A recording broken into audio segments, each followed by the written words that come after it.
তুমি তুমি এই আঙ্কেলের মেয়ে, মানে তোমার নাম রিবা? হ্যাঁ, কিন্তু আপনি এত অবাক হচ্ছেন কেন? মানে তুমি এত বড় বাড়িতে থাকো আর চৈতে এসে যে রাস্তায় রাস্তায় নাচ করো? হোয়াট? আপনি সব কি বলছেন? আমি রাস্তা রাস্তায় নাচ করি মানে? আর বাই দ্য ওয়ে, চৈতিকে? বাবা, তুমি মনে হয় ভুল করছো। তোমার সঙ্গে আমার কথা আছে, একটু সাইডে চলো। চলুন।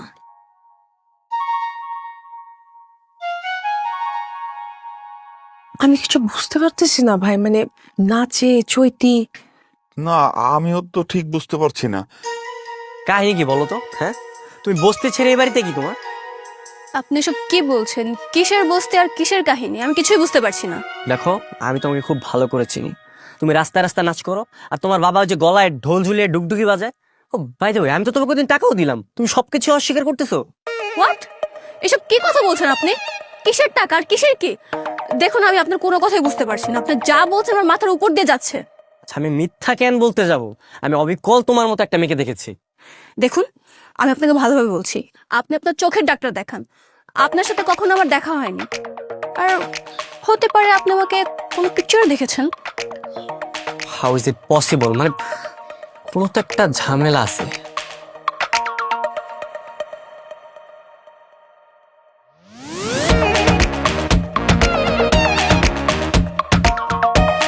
এমন বড় লোকের হীরের টুকরা পোলার লগে মায়ের বিয়ে হইলে আমরা কোনো আফসোস থাকবো না। আল্লাহ, 99% চেহারা মিল আছে, শুধু তুমি গরিব, রোদে পুরো একটু কালো হয়ে গেছো, নাহলে সেম টু সেম। কার চেহারা? আচ্ছা বলো তো, তোমার কি কোনো যমজ বোন আছে? যমজ বোন? আমার তো কোনো ভাই বোনই নাই, আমি একলা। তা কি করে হয়? আচ্ছা, তোমার থেকে চাচা ভালো বলতে পারবে। চাচা, আপনার মেয়ের কি কোনো যমজ বোন আছে বলেন তো? জমজ হইব থেকে? তুই তো তো একা, ওর তো কোনো ভাই বোন নাই। না না চাচা, আমি মানি না। আমার মনে হয় আপনার দুইটা মেয়ে ছিল, আপনি মানুষ করতে পারেন না, একটাকে বিক্রি করে দিচ্ছেন। কি মুশকিল, সন্তান কি কেউ বিক্রি করো নাকি? কোন ধরনের কথা বলে তুমি? আমার তো কোনো জমজ মেয়েই হয় নাই। চাচা বিশ্বাস করবেন না, চৈতির মতো সেম টু সেম দেখতে একটা মেয়েকে আমি দেখছি। মানে দুজনকে যদি পাল্টাপাল্টি করেন না, তারপরে কেউ বুঝতে পারবে। আপনি থামেন তো, মিথ্যা কথা কর কে জাকা পান না। এসব ঠাকুমার জোরের গল্প পোলাবেন গো শোনাইবেন, আমারে কইতে আইবেন না। বাবাজি, আমি তো শুনছি তুমি বিয়ার কথা কইতে আইছো। চৈত তো তাই কইতেছিল। বাজান, কি কইতাছ?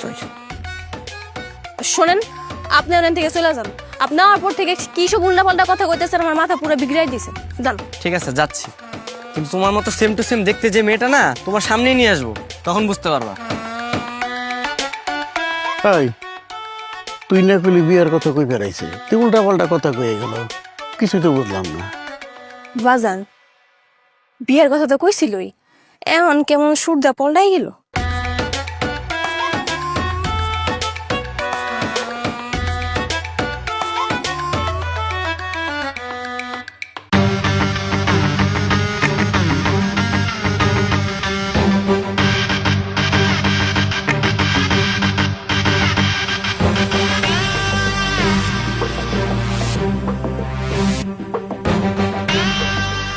দেখতে তো পুরো আমার মতোই। কে রাখো তুমি? উনি আমার কতবার কইছে, আমি তো বিশ্বাস করিনি। এখন দিয়ে আসলে পুরা আমার মতন দেখতে তুমি। রিবা দেখো, আমি তোমাদেরকে আগেই বলেছি যে তোমরা দেখতে অবিকল একই রকম, কিন্তু তোমরা কেউ আমাকে বিশ্বাস করনি। এবার দেখো, তোমরা নিজেরাই দেখো। হতে পারে আমার সাথে ফেসের মিল আছে, কিন্তু ও কোথায় আর আমি কোথায়? সামান্য একটা বস্তির মেয়ে, বস্তির মতন দেখতে, খ্যাত। আচ্ছা বলো তো, তুমি আমাকে বিয়ে করবে না? বিয়ে করবো মানে? উনি তো আমারে বিয়ে করতে চায়। উনি তো কইছে আমার বাপের কাছে নাকি বিয়ার প্রস্তাবও বাড়াইবো। সামান্য 2 টাকা তোমার বস্তিতে থেকে তুই বড়লোক ঘরের বউ হওয়ার স্বপ্ন দেখছিস? মোটেও স্বপ্ন দেখছে না, আর আমি বিয়ে ওকেই করবো, সত্যি সত্যিই বিয়ে করবো। আর তার থেকে বড় বিষয় হচ্ছে তোমাদের দুইজনের পরিচয়টা জানা, এটা সবচেয়ে জরুরি এখন। পরিচয় দিয়ে কি করবা? ও তো সামান্য একটা বস্তির মেয়ে, ওর স্ট্যাটাসের সাথে কি আমার স্ট্যাটাস যায় নাকি? দেখো, কে কোন স্ট্যাটাস থেকে বড় হয়েছে এগুলো ভেবে না আমার এই সময় নষ্ট করার একদমই সময় নেই, ঠিক আছে? আর তোমরা প্লিজ তোমাদের বাবাদের সাথে একটু আলাদাভাবে কথা বলো, তাহলে উত্তরটা পেয়ে যাবে। আমার বাবাকে জিজ্ঞেস করতে হবে না, উত্তর আমার জানা আছে। তারপর প্লিজ কাইন্ডলি তুমি তোমার বাবাকে একটু জিজ্ঞেস করো, আর তুমিও তোমার বাবাকে একটু জিজ্ঞেস করো, তাহলে আমরা উত্তরটা পেয়ে যাবো। শোনো, আমাকে এখান থেকে এখনই বাসায় নিয়ে চলো। নাকি আমি একাই চলে যাব? না না না, আমি তোমাকে নিয়ে যাচ্ছি। আচ্ছা চৈতি, ভালো থাকো, আমরা বাসা চলে যাচ্ছি। আর হচ্ছে তোমার বাবাকে প্লিজ একটু জিজ্ঞেস করো, আমি কিন্তু কালকে এসে শুনতে আসবো। চলো।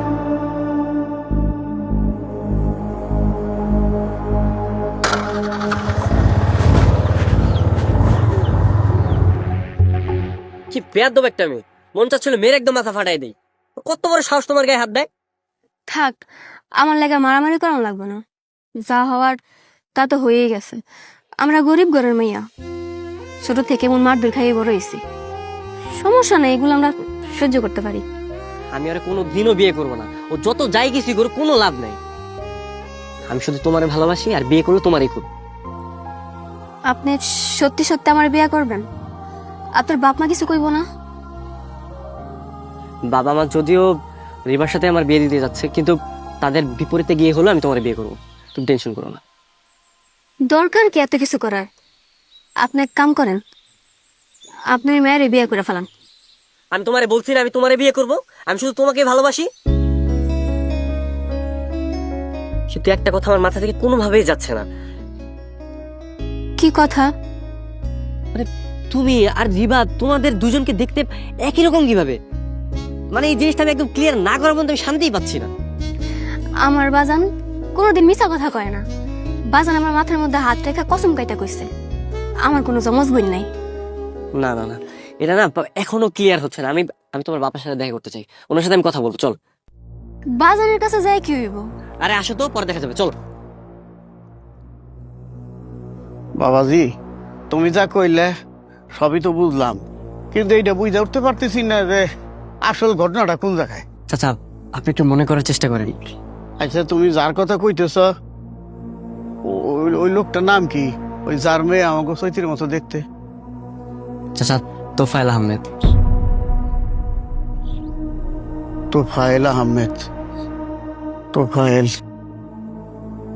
বাবাজি, তার কোনো ফটো মোটো আছে তোমার কাছে? ছবি ছবি থাকতে পারে, আমার বাবার অফিসে গিয়েছিল তো। একটা মিনিট। এই যে চাচা। এইবার বুঝা ফেলাইছি। কি বুঝতে পারলেন চাচা? আমাকে একটু বলেন। এটা আর কেউ না বাবাজি, মানে চৈতির মারে বিয়ে করার আগে চৈতির মার আরেক জায়গায় বিয়ে হয়েছিল। এই তো পাইলামে হইতেছে চৈতির মার প্রথম স্বামী। বাজান, তুমি সব কি কইতাছ? মার আরেক জায়গায় বিয়ে হয়েছিল মানে? হরে মা, চৈতির মার লগে আমার এককালে ভাবা ছিল। আর এই তো পাইলাম যার ছবি তুমি দেখাইলে, উনি আমার বন্ধু আছিল। 2 নম্বরই কাজ কাম করে অনেক টাকা পয়সার মালিক হয়ে গেছিল গা। তারপরে চৈতির নানারে কইয়া চৈতির মারে বিয়ে করে। তার মানে রিবাও আপনার মেয়ে? চৈতির মার 2টা সন্তান হয় এক লগে। এই সন্তান হওয়ার পরে তো পাহলে আমাদের অত্যাচার আর বাইরে যায়, মানসিক শারীরিক নির্যাতন শুরু করে। সেই নির্যাতন সহ্য করা না পারিয়া চৈতির মা চৈতির নিয়ে আমার কাছে চলে আসে। তারপরে আমি তারে বিয়ে করি। এখন আমি একদম ক্লিয়ার হয়েছি। রিবা আর চৈতি ওর হচ্ছে যমজ বোন, একই মায়ের মেয়ে। আমার আর কোনো কনফিউশন নেই, আমি সবকিছু বুঝতে পেরেছি। আমি বাসায় গিয়ে বাবা মাকে সবকিছু বলে দেবো। আর আমি সিদ্ধান্ত নিয়ে নিয়েছি, বিয়ে করলে আমি চৈতিকে বিয়ে করবো। বাজান, মা, তোমার ছোট থেকে বাজান করে করে বড় হইলাম, তুমি আমার আসল বাজান না? আরে বাপ কোনোদিন আসল নকল হয় না। জন্ম দিলে বাপ হয় না, জন্ম দিলে হয় জন্মদাতা। আর যে পাইলে নিলে বড় করে লালন পালন করে সে ওই আসল বাবা।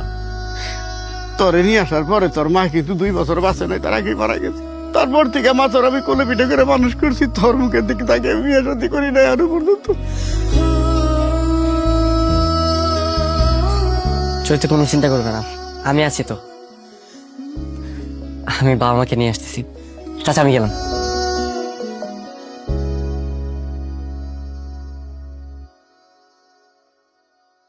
একটা হাঁটু সমান বয়স ছেলে আমার চোখের সামনে চোখ রাঙে আমার মেয়ের সাথে কথা বলে। এর চেয়ে তো অপমানের আর কি হইতে পারে? আসলে ছেলেটাকে শাসন না করতে করতে এই পর্যায়ে চলে গেছে। সবসময় আদর করে করে এই দুরবস্থায় নিয়ে এসছে ওর মা।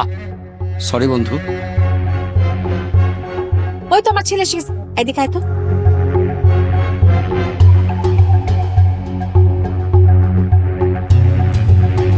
বাহ, ভালো হয়েছে আপনি এখানে আছেন।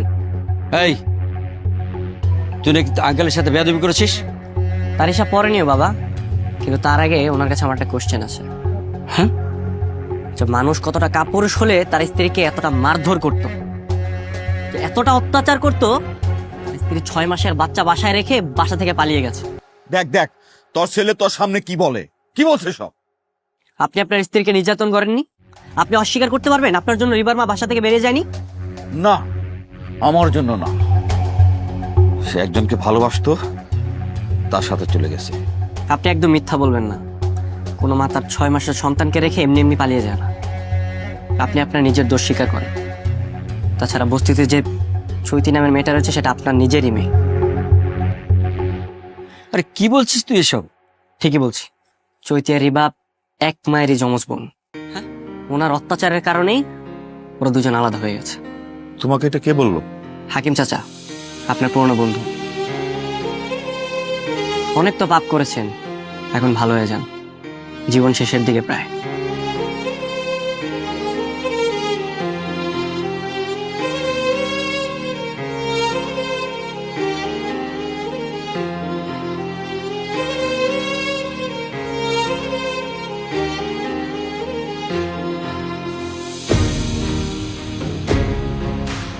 কি তুমি সত্যি বলছো চৈতি আমার বোন?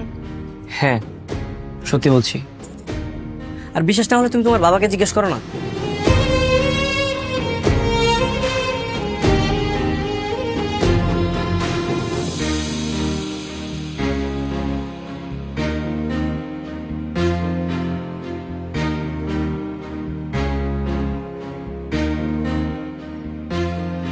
কি মা, এখনো ঘুমাওনি? না বাবা, একটা কথা জিজ্ঞেস করার ছিল। কি কথা বলো? বাবা, তুমি মাকে খুব মারধর করতে, তাই না? আর তোমার সেই অত্যাচারের জন্যই মা আমাদের রেখে পালিয়ে চলে গিয়েছিল। কি হলো, চুপ করে আছো কেন বাবা? সারা জীবন আমাকে বলে আসলে মা নাকি খুবই খারাপ, আমাকে ছোট রেখে মা চলে গিয়েছিল। আরো কত ধরনের কত কথা বলে মার প্রতি আমার আকাশ সমান ঘৃণা বাড়িয়ে দিয়েছিলে। কিন্তু এখন এখন তো আমি দেখছি আসল অপরাধী তুমি বাবা। আরে মা,